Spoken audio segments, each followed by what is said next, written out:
আসসালামু আলাইকুম viewers, welcome to my channel. কেমন আছেন সবাই? আজকে আমি তৈরি করব কুরবানি ঈদ স্পেশাল একটি ডিশ, মাটন বিরিয়ানি বা তেহারি। বিরিয়ানি খেতে আমরা সবাই খুব পছন্দ করি, তাই আজকে আমি তৈরি করব খুবই কম মশলা এবং ঘরোয়া মশলায় বিরিয়ানি। বিরিয়ানির জন্য আমি 700 গ্রাম খাসির মাংস নিয়েছি।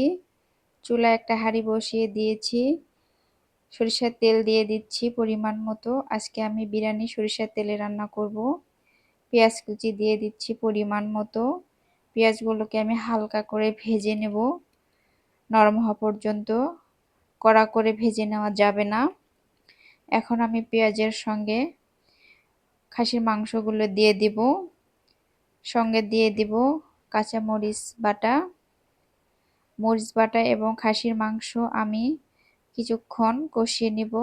5 থেকে 7 মিনিট কষিয়ে নিলে খাসির থেকে একটা স্মেল আসে, সেই স্মেলটা দূর হয়ে যাবে। এখন আমি দিয়ে দিব আদা বাটা, রসুন বাটা। আদা বাটা নিয়েছি 2 টেবিল চামচ, রসুন বাটা 1.5 টেবিল চামচ। এখন আমি মাংসের সঙ্গে এগুলো দিয়ে দিব। কাঠবাদাম বাটা দিয়ে দিচ্ছি আমি পরিমাণ মতো। হোমমেড গরম মশলা গুঁড়া দিয়ে দিচ্ছি। এই রেসিপি আমার চ্যানেলে রয়েছে, আপনারা চাইলে দেখে আসতে পারেন।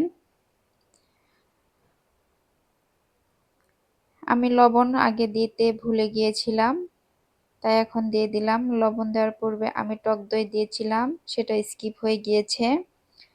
সবকিছু আমি 5-7 মিনিট ধরে কষিয়ে নিচ্ছি। এই তো আমার কষানো হয়ে গিয়েছে। আমি গরুর তরল দুধ দিয়ে দিচ্ছি জাল করা। এটাতে আমি রান্না করে নিব মাংসটাকে।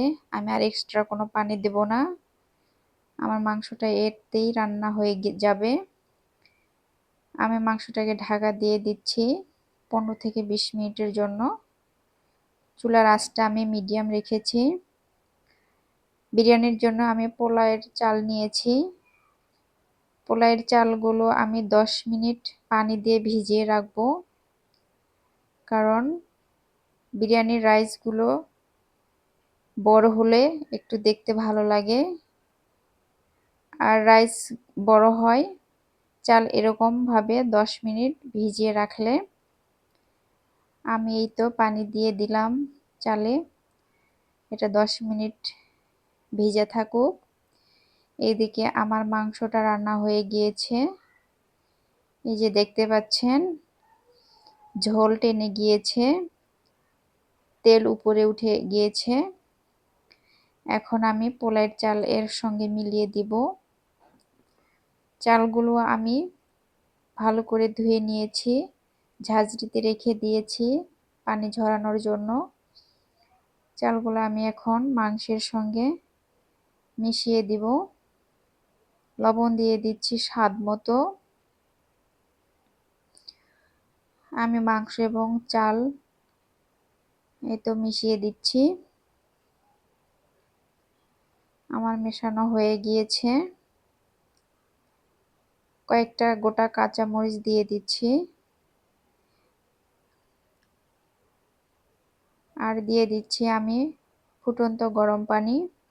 আমি এখানে পানি নিয়েছি চাউলের ডাবলের থেকে একটু কম, যেহেতু আমি চালটা 10 মিনিট ভিজিয়ে রেখেছিলাম, এই জন্য আমি ডাবল পানি দেই নাই, একটু কম নিয়েছি গরম পানি।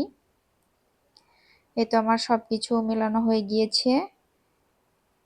বিরিয়ানিটাকে আমি ঢাকা দিয়ে দিচ্ছি 10 মিনিটের জন্য। 10 মিনিট পরেই তো আমি ঢাকাটা খুলে নিচ্ছি।